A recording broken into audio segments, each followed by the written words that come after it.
Hello, everyone. I hope that you had a wonderful week so far.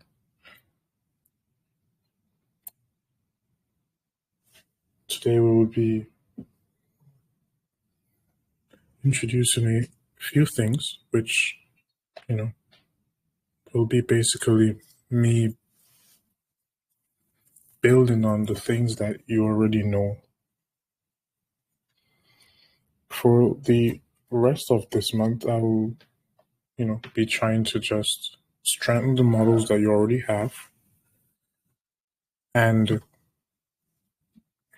give you tips and, how to anticipate, you know, market moves, price reactions better. So, as you guys know, right, and this should come as no surprise, Monday and Tuesday, and, more specifically, for the index futures trade, we expected the high, of the week to be forming around that time, right? Monday and Tuesday, right? And if you guys remember, I didn't say just Monday or just Tuesday, and this is due to the fact that you know that for a reversal to occur, we must have a cracking correlation, sequential SMT, preferably as it is, more, visible to the eye. And, that's what we got, right? And we'll be diving into that, along with, other things, other synchronizations of, the different types of correlations that you can have and how they affect one another. So today is Wednesday, right? And, we had no news events today, right? Which is why we had, price continue the direction which was set into place by the sequential SMT, which occurred, between Monday and Tuesday. Tomorrow is Thursday, right? So we can expect, volatility during the New York session. Something that we talked about,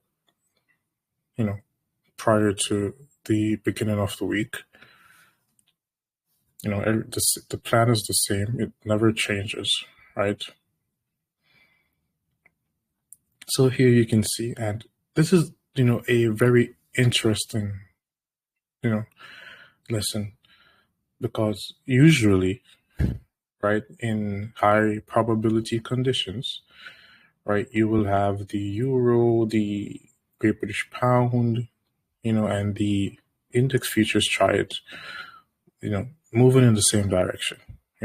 That's what you'll usually have. But here, right, and you'll see this, whenever I switch to the other slides or windows, whatever you prefer to call them, that, that's the case. We had the US dollar falling today, and then we had the NASDAQ falling as well.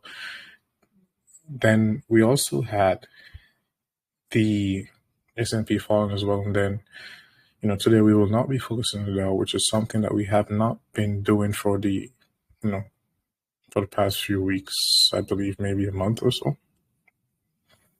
So here this is what we, actually wanted to see, which is we wanted to see price fall lower below this low right here, right? And I gave the specific parameters that we'll be looking for in the previous video, right? Which would be around here, the length of this wick, right? And if this wick wasn't here, it would be the length of this one, right? Which would still land you around here. This level right here, which is approximately, and if we would go to the big figure number, right, it will be 103, right? 103,000, right? For the US dollar index. So this level would only become important to us if we had some form of cracking correlation occur at that level, right? And here, right, we expected the Euro USD to, push higher. And I know it's not the cleanest price action, it's not, but it's what we have, right? We can force the market to do something that we want it to do. So we had the euro push above this high, which is what we expected. And in turn, you're going to expect the Great British Pound to, follow through with whatever expected the euro to do. Why? Because they are, they mirror one another, right? They move in the same directions most of the times. So, with that being said, we had a few things happen, Trump being quote unquote shot, which is, I believe I brought up the last time. Right. And it still amazes me.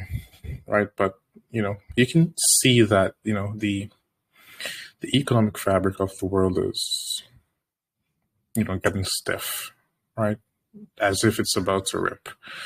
Right. And I believe that the after effect of the volatility, which will be brought on by the US elections this November, I believe it's November 10, right? So yeah, this November, right, which, this year is Q2 of the quadrennial cycle. And the quadrennial cycle is comprised of 4 years, right? So I believe that, we are going to expect, some dramatic, right? And I got to put emphasis on that for you to understand. Some dramatic, and you haven't heard me like this for like 2 months, right? Being this, emphasizing on price moves. So I'm expecting some dramatic change in price action, right? We have, as one of my colleagues on Twitter, what's his name again? MX7, I believe. Yeah, he tweeted something I liked that I commented on as well, right? Where he said that the US dollar has been consolidating for 2 years, which is something that we have talked about before as well, right? It's been consolidating for 2 years, literally, right? And whenever you see this type of price action happen, and just because it's been consolidated for 2 years, it's not that, oh, it's the end of the algorithm, price will not be, moving as how it used to anymore. No, that's false, right? Price is fractal. Or reason why this is happening is because we have U.S. elections, right? This is something that will happen the next time we have U.S. elections as well. U.S. elections usually put the market right into, a total different phase from the one that is coming from, the one that's prior to it. And when I say it, I'm talking about time, right? It's not the U.S. elections that matters, the time, right? They just make the U.S. election at that specific time because, that's a, time that the market moves dramatically, right? It always happens, right? There's always a lot of distractions before, and none of that is random, right? And just remember what we're talking about now. When it happens, you'll see, right? It's not random. And the next time, 4 years from now, we're going to see it again, right? When the next U.S. elections occur, right? So there's a lot of drama. There's a lot of, wars, rumors of wars, stuff like that occurring, right? And this is just a, foreshadowing of the volatility that is to come. And it will be good for us and very good for you because, a lot of you have been doing well, you're passing your challenges and all of that stuff. And you think that's, the good part. But no, the good part is that, there are times when you know what price is going to do. That's the main thing. And, coming, you will have, in my opinion, what I think we will have, a tremendous downtrend of,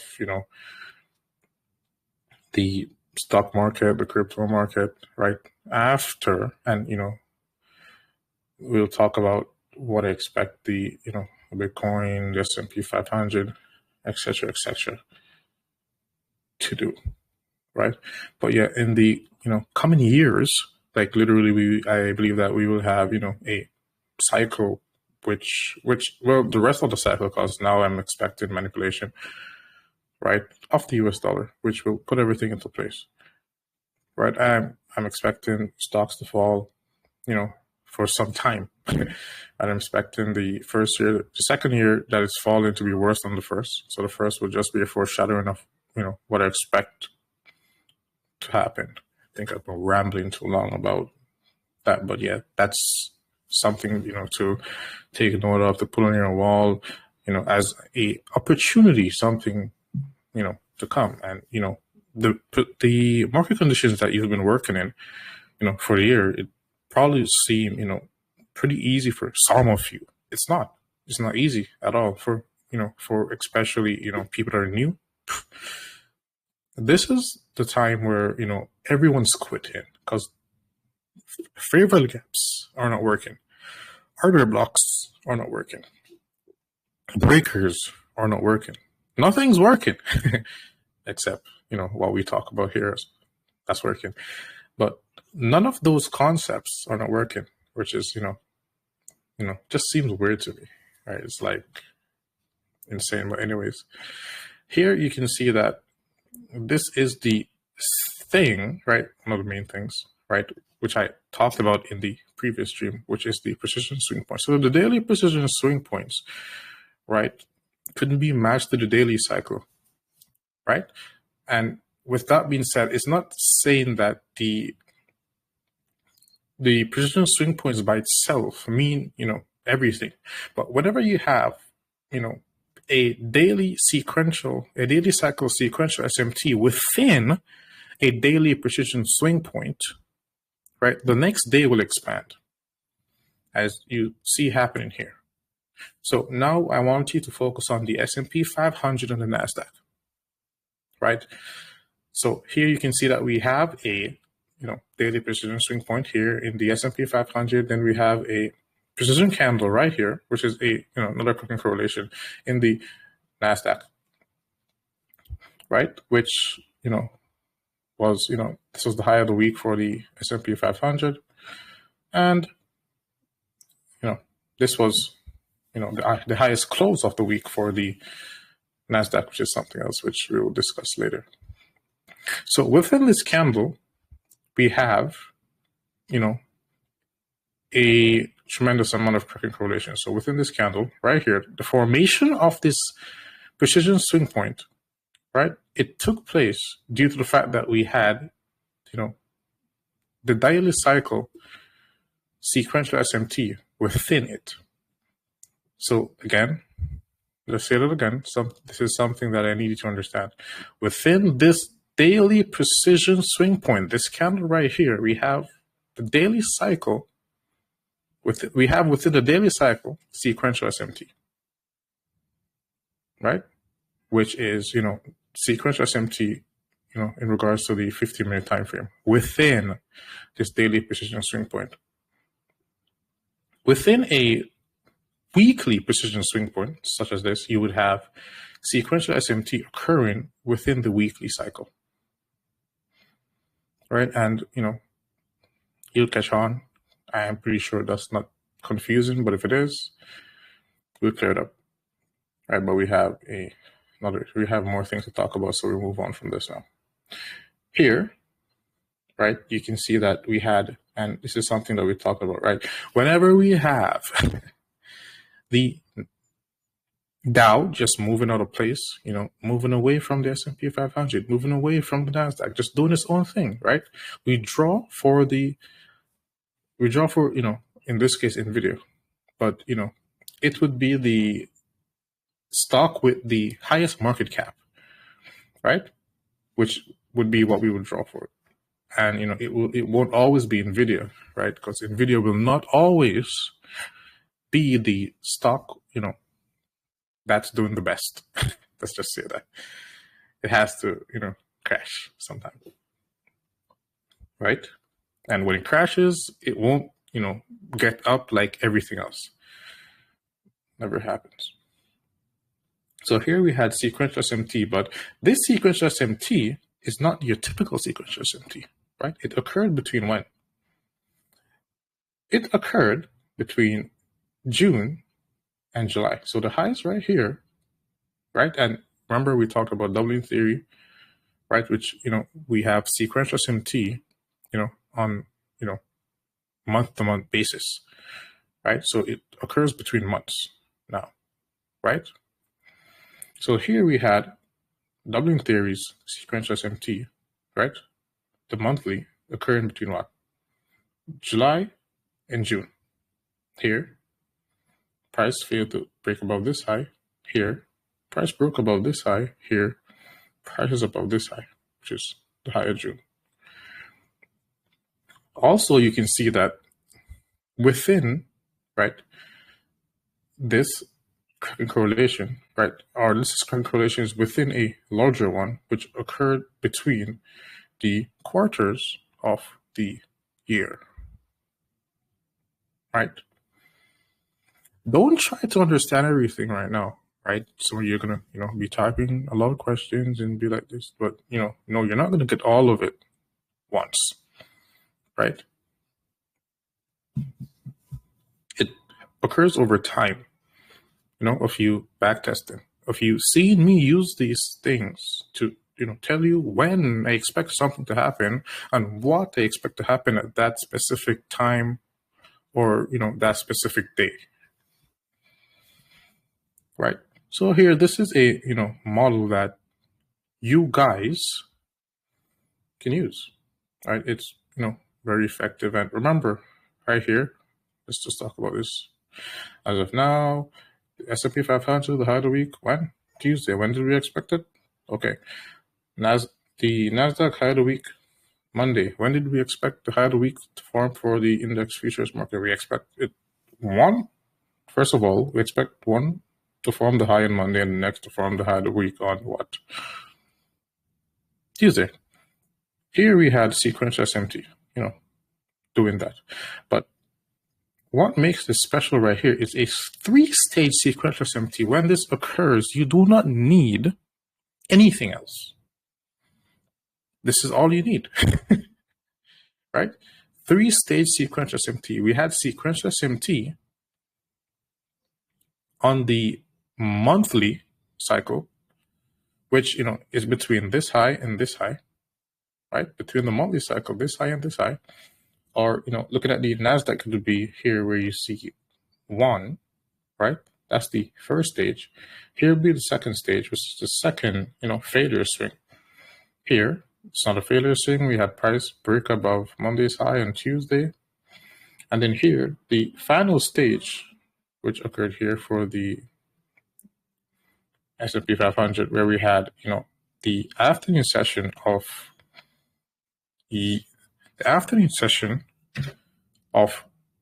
yesterday, breaking above the New York session's high and creating sequential SMT as well.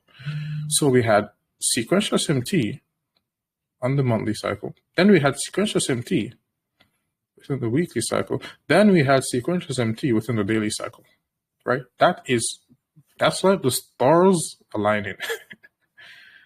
Okay? That's literally what it is. And remember, that's what we expected. I had a week forming at these times. Right? Right? As someone just mentioned in the chat, 3 drive sequential SMT, not SMT. This is not SMT, this is sequential SMT. Without the sequence, it will not make any sense and it will not work. It's fascinating that these things continue to work. At all-time highs, these things continue to work. When they have no P arrays, these things continue to work. It's what it is. This is what it is, really. And, to be honest, like literally, this is not even the best, I've been saying this for like, a few months now, but it's true. This isn't the best price action. Wait until after election. It'd be insane. Right now, you're crafting your skills. Some of you are making money, right? Some of you are practicing. Some of you are still backtesting. But after, it will be so easy because it will be everywhere. Right? It will be everywhere. The volatility will be so great. Price will be, broken out of, these ranges. It will be totally one-sided. It will be hard for you to lose. Do you need a close? No, not for this. Because, more than likely, you 2 out of the 3 sequential SMTs will have what? They will have a close. Here, right now we're looking at Bitcoin. You can see that we have, first of all, this is sequential SMT between the quadrennial cycle, right? We have Bitcoin making a higher high, Ethereum making a lower high, right? Here, right, we could see, and you'll see why I say that, we could see price, run above this high, run above this high, and then, fall back within the range, right? Here we have, this consolidation. It's, highly unlikely that this retail pattern, which is the, what's it called again, the bull flag or whatever, will, turn out to be positive. And this is something else. It's very unlikely to have 2 bull flags. There was one here, right? It's very unlikely to have 2 bull flags, in a row that, gives a positive result, right? So as long as Ethereum stays below this high, we're bearish here. So we could see some type of correlation here, and then, price break below. These lows right here are too perfect. Like, for me, like diagonally liquidity, it's just low resistance liquidity. But, yeah, that's pretty much it for this right now. It's, pretty obvious here. And then here, right, you can see that we did not have sequential SMT here, but we did have this precision swing point. So you don't need the sequential SMT here since we already have one here, which is high probability. But if you had a precision swing point here, then we could expect, price to fall back within the range. This is a precision swing point. This candle right here for Bitcoin is, equivalent to this candle right here, which is, a up close, but this is a down close, which that's a precision swing point, which is why, we saw price drop like this, which is why, while price was here back in 2021, I was so bearish while everyone was bullish, right? It's insane, right? Just this candle right here, which I used to bet my life savings on. It's amazing. So here for Bitcoin, you can see that we have equal highs here. And I was going to talk about this in the previous stream, but I don't know, just missed me. I think I just went over the time or, something. But we have equal highs here. We have liquidity here, right? We could see price, probably drop a little bit, then, take out these highs. But still would not make me, quote unquote, bullish, right? So I hope that you found something, useful from this lecture, right? It's been a while since, I shared something like this. And this model right here is, it's almost perfect, as I would say, because imagine if we had a higher time frame, level above, these highs here, it would be even more high probability, right? Whenever a sequential SMT occurs within a higher time frame, fair value gap, balanced price range, or so on, you don't need more than one. But whenever you don't have, that to work with, then that's when you need more than one. I hope that you found this insightful, and we will be back next time. You already know the time, right? We will, first of all, I will be looking at the economic calendar and, updating you to the next stream, whether it will be Sunday or Monday, depending on the news events, the time we have the news events and when, right? So study these. We already have over 60 hours of video, I believe so. It's definitely over 50, right? And, I don't want to be, straining you, right? I actually promised not to be like, my mentor, ICT, but I ended up, giving too much.